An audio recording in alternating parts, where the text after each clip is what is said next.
From the New York Times, I'm Michael Barbaro. This is The Daily.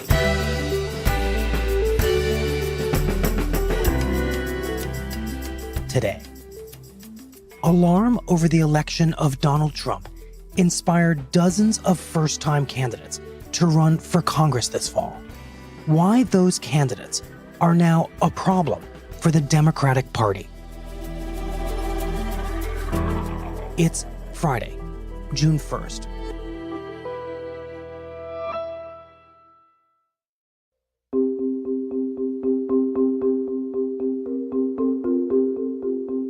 The 2018 midterm election season is officially underway, kicked off in Texas. Leland Vitter's digging in. He's got that story for us tonight. Hey, Leland. Hey, Shannon. Good evening. Even the Washington Post says Democrats face an identity crisis that they will have to solve if they want a blue wave to sweep America in 2018. I think one of the biggest untold stories in Washington, the Democratic Party is going through its own identity situation, crisis, whatever. But increasingly, those same Democrats are voicing concerns that the party hasn't figured out its message or a strategy. It's not enough just to be against Donald Trump. If the Democrats need a message and they need to bring something more to the table and not just being the anti-Trump party. Here's my question. I ask it every day. What exactly is the party's message?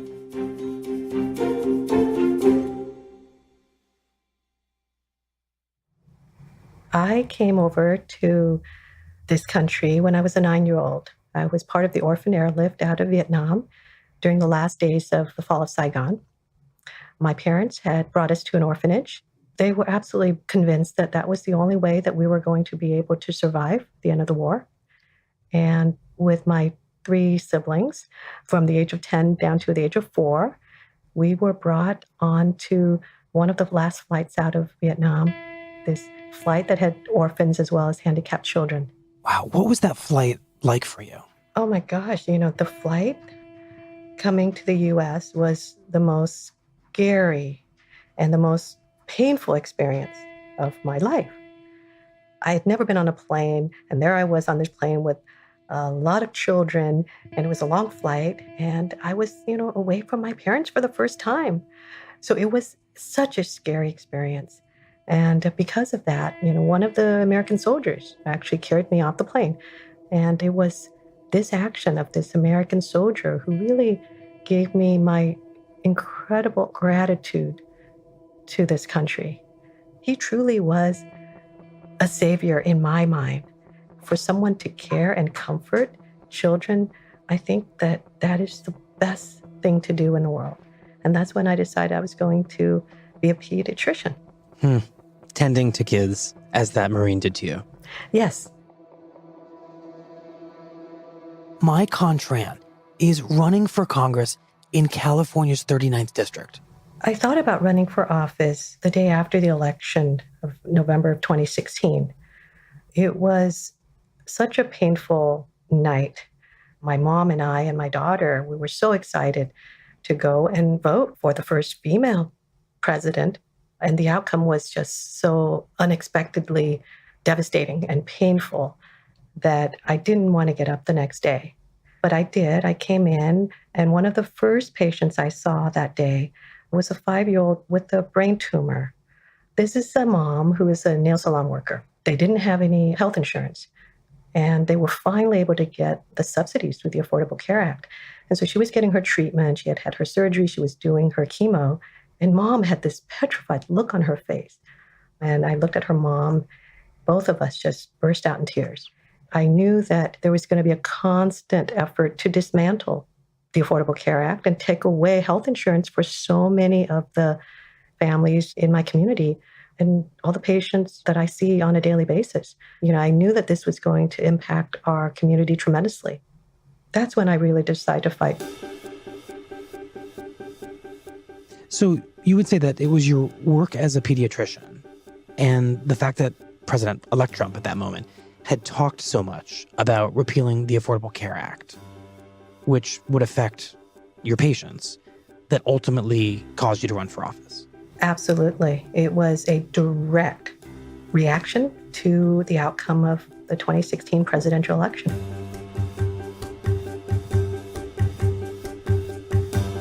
It's hard to imagine a candidate who more fully embodies the backlash against President Trump than Dr. Tran. Alex Burns covers national politics for The Times. She is an immigrant, she's a refugee, she's a woman, she's a person of color, she's a self-made success story in medicine, and she's someone who's not worked in politics before. Meet Dr. Mai Khanh Tran, an Orange County, California pediatrician, hoping to unseat 13-term Republican Congressman Ed Royce in the midterm elections, focusing her platform on health care. So in the battle for control of Congress, Democrats need to pick up 23 seats nationwide in order to win a majority in the chamber. In California alone, there are 7 Republican-held districts that Hillary Clinton carried in the presidential race. That makes it the single most important state on the map in terms of whether Democrats can build a congressional majority. And the seat that Dr. Tran is seeking is one of those 7. That's right. We need a doctor to fix this broken healthcare system. Who could be better than a practicing physician who also is a patient? She's not for single payer. She's like strongly anti-Pelosi. She has reservations about raising taxes on businesses. In a lot of ways, she's a couple ticks to the center. There's a way for us to contain healthcare costs that would help not just the patients, but also, all the business owners who want to do the right thing. The 39th district is just a quintessential anti-Trump, historically Republican district. It's anchored in Orange County. It includes Richard Nixon's birthplace. This is a place where for decades, your sort of country club Republicans made this a solidly right-of-center seat. But President Trump lost the district handily. So this seat is held by Republicans, but it sounds like it could go either way. That's right. This is a district in transition. This is one of these areas of the country. It's a booming suburb with growing communities of Hispanic and Asian American voters and affluent whites who have never been particularly enthralled with President Trump.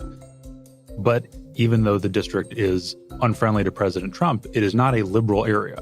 And it's really tough to beat an incumbent member of Congress, especially an incumbent as prominent as Ed Royce. He's the chairman of the House Foreign Relations Committee. He has deep relationships with the Asian American community in his district. He's not a Trump Republican. So this guy is not going to be a pushover, even in a tough political climate for Republicans. But if anyone has a shot early on, it's a candidate who looks exactly like her. A lot of people stayed out because it was seen as an impossibility. But I have been listening to the children and their families in this district for 25 years, the same amount of time that our current congressman has been in Congress, ignoring them. And I saw myself as the little lady that was going to slay the giant. I was getting all of the endorsements from women's groups. I was getting all the endorsements from the Asian American groups and the science groups. Right? And then I was raising money. So I was very, very happy with where the campaign was going. Then Ed Royce decides he's not running for re-election. California Republican Congressman Ed Royce announced he won't seek re-election this year. This sends a shock through both parties. Republicans were counting on him to hold the seat, and suddenly you have a free-for-all on the Democratic side. After news of Royce's retirement, the Cook Political Report shifted the race from lean Republican to lean Democrat.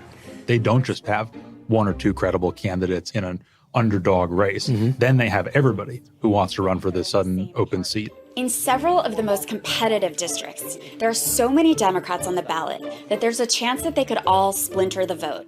And in California, if everybody runs, then that primary gets really complicated. The state has a set of rules where you don't run in a Democratic primary and a Republican primary. Like in most places. Like in most places.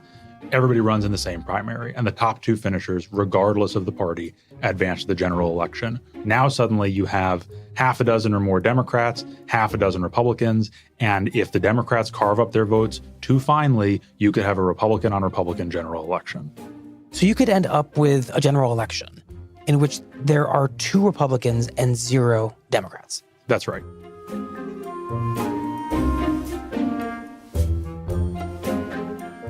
So what does that mean for Dr. Tran? It means that suddenly she's in the position of fighting for the support and attention of Democrats who she thought would be with her from the beginning. Democrats in this district now have too much of a good thing. They have a number of candidates, all of whom have interesting life stories and interesting theories of how you win that district competing against each other for the same set of Democratic votes. And the National Democratic Party decides they've got to do something to make sure that they don't end up locked out of the general election. So what do? So once the dust has settled a little bit, the Democratic Congressional Campaign Committee runs a set of polls in the district. They go to each of the candidates running and ask them to write up a positive biography about their candidate. Then they go into the field. They ask voters, who do you like? And they want to see whose story resonates the most in this district. The conclusion that they draw from that poll is that Dr. Tran's support did not move enough for them to believe that she could make the general election. We got a call from the National Party, and we were asked to not continue in the campaign. It was clearly stated that I would be a spoiler if I continue. What did you say when they made this request? Well, the first phrase that came out of my mouth was, "Who gives you the right?" And then secondly was, how dare you? How dare you ask somebody who's been running for more than, by that time, 6 months, somebody who has raised the most money, the only working mom, the only qualified woman, the only doctor. How is that possible that I'm not a good candidate? But it didn't end there. Then I got calls from congressional members telling me that I should drop out of the race. Many of these congressional members were the ones who actually talked to me about running. I've even had a in-person visit as well from one of the congressional members, and he told me about the data. He said, the numbers aren't there. You know the data. You should not continue. I was respectful, but I said, I absolutely am going to stay in, and I was determined to prove them wrong.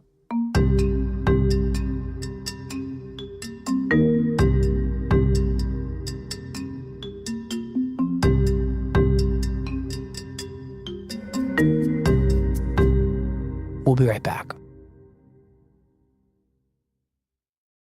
The Daily is brought to you by TD Ameritrade.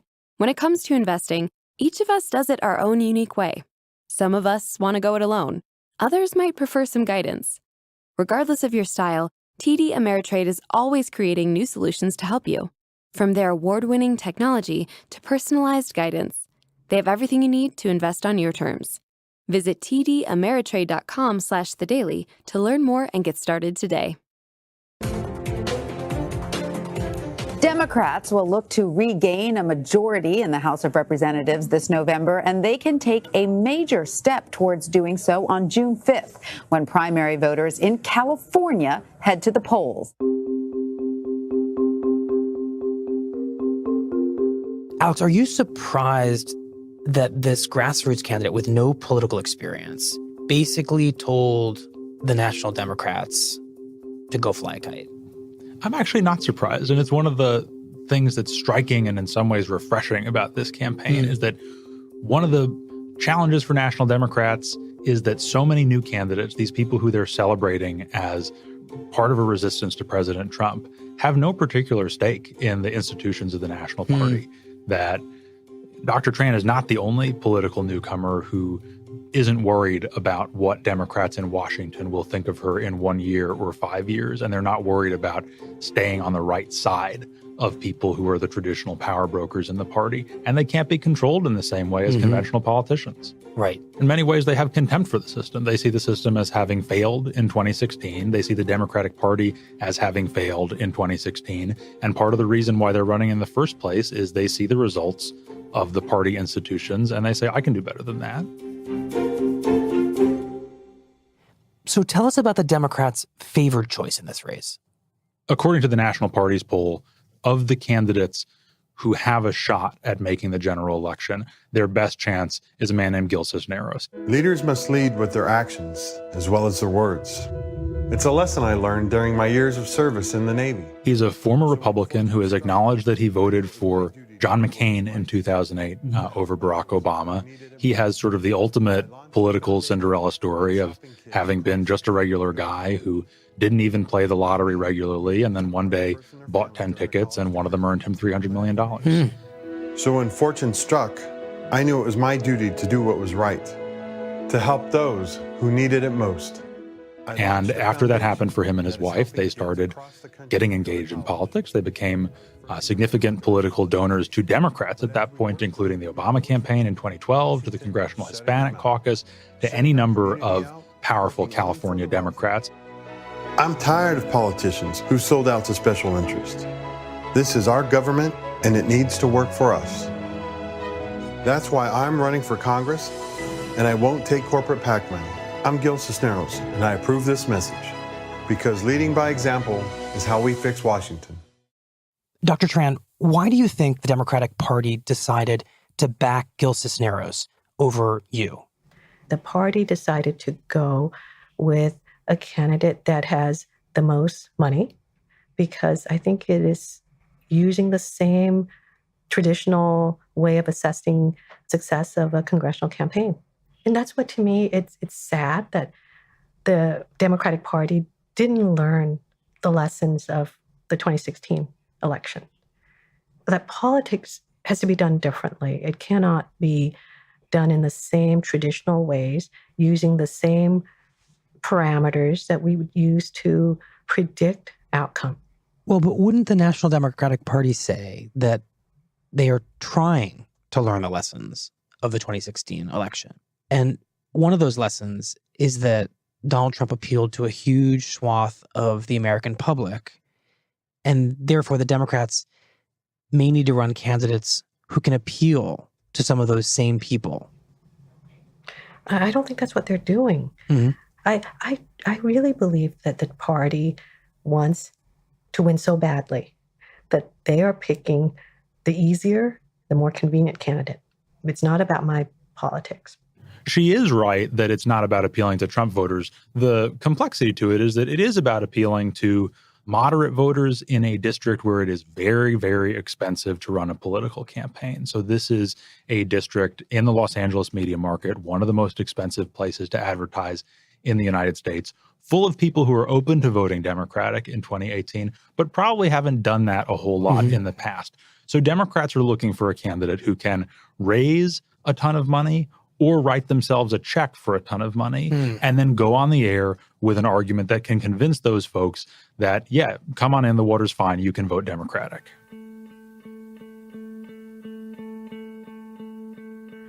Fundraising is such a big part of a congressional campaign. We're told constantly to just stay on the phone, reach out to the donors, get the money, get the fundraising going. I was sitting in my garage making those phone calls, and after a few rejections, I was just on the ground in tears, crying. And here my mom, she walked into the garage, saw me on the ground crying, and she looked at me and she said, "Do you want me to give you a little bit of the pieces of gold that I had kept during my escape from Vietnam?" Wow. During the escape, those who had any money would have little pieces of gold hidden all over to try to get out of the country and then to try to build new lives.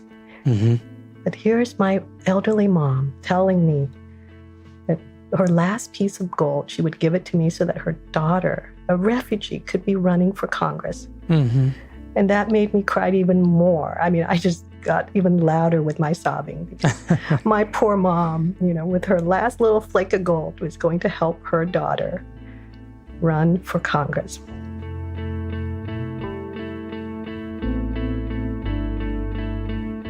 She has struggled to put together the money that her opponents have on the Democratic side. She is a wealthy candidate. She's put in hundreds of thousands of dollars of her own money, and she's also raised a decent bit of money for the race. She's raised more than her most important Democratic competitors, but they've not really been trying to take other people's money. They've just been writing themselves bigger and bigger checks out of their personal fortunes.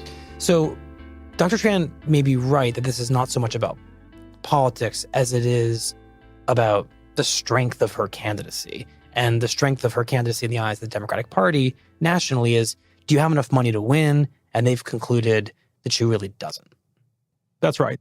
So one of the dominant narratives of this campaign is that the Democratic Party is torn and conflicted about what it should be in this election. Should it be about liberal policies and identity? Or should it be about pursuing the kinds of voters who supported President Trump? And you're saying that this race in California doesn't seem to be about that choice. There's no question that it's an enormous political opportunity for Democrats to gain a seat. But I don't know that you're going to see the new Democratic identity forged in Orange County. That may be forged elsewhere. Look, the good news for Democrats is that there's enough political opportunity on the map for them to win control of the House without settling their identity in a monolithic way. The bad news for Democrats is that they may well come out of this election doing very well on a case-by-case basis, but not really resolving their identity crisis at all. In other words, Democrats may win a majority, but it won't be really clear what that majority stands for. Absolutely. You could have candidates like Gil Cisneros or like Dr. Tran serving alongside Democrats who are pro-gun and pro-border wall, and it's anyone's guess what that party would actually do with its power. When will we have an answer to the question of who the Democrats are more broadly? To me, that question is probably going to have to wait until 2020. That until the next presidential campaign. Until the party decides on a person and a message and a set of ideas embodied in a single standard bearer, I think you're going to see a lot of sort of all over the map primary elections and very sort of opportunistic strategic decisions by the national party about who do we need to recruit to win in front of this very specific set of voters. But that strategy you're outlining, I wonder how demoralizing that must be for all of these candidates like Dr. Tran, who felt that they were fulfilling the fantasy of the party to enter political life after the election of Donald Trump, only to be told that the pragmatic concerns of each individual race mean they shouldn't even be running. Look, I think that's been a really, really bracing experience for a whole bunch of the candidates, especially in California, where these just tactical, structural, cold political considerations are such a dominant priority in Democratic politics. Is this strategy of kind of kicking the identity can down the road, resolving the question of who the Democrats are at some later point, is that dangerous? Because does it risk making it harder for the Democrats to figure out who they are in an effective way for 2020 if they aren't figuring it out now? Oh, I think there's no question there are risks involved in pushing that question off. And you don't need to look any further than the House Republican majority to see those risks sort of carried out to full effect, that Republicans ran for years on a muddled platform of policies with an eclectic group of candidates united mainly by their distaste for President Obama. And once they got power, they have largely not known what to do with it. And that could be the Democratic future, too.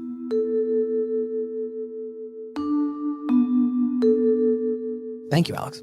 Thank you.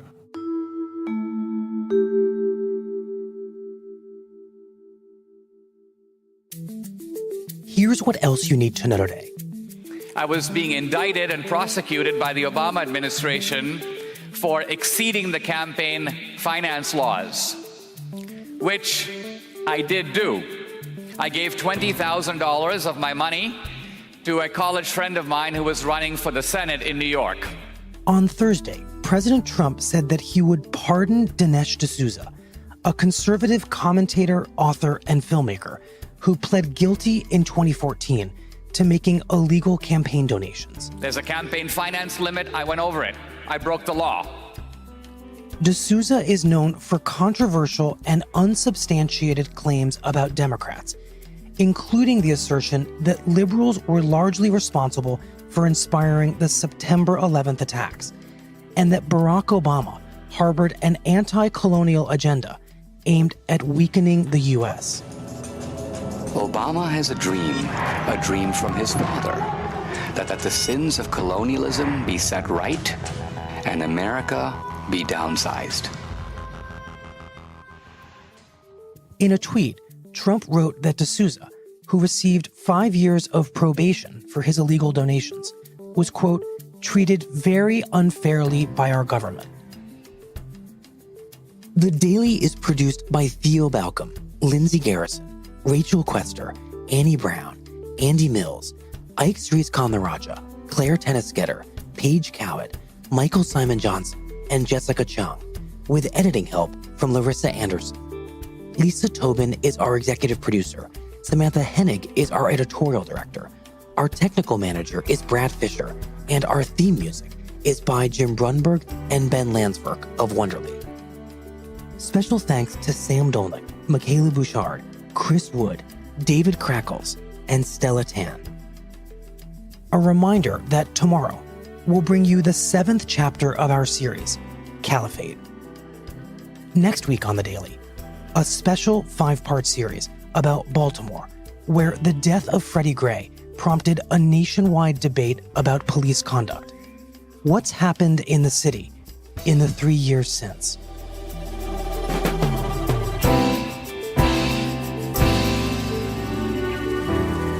That's it for The Daily. I'm Michael Barbaro. See you on Monday.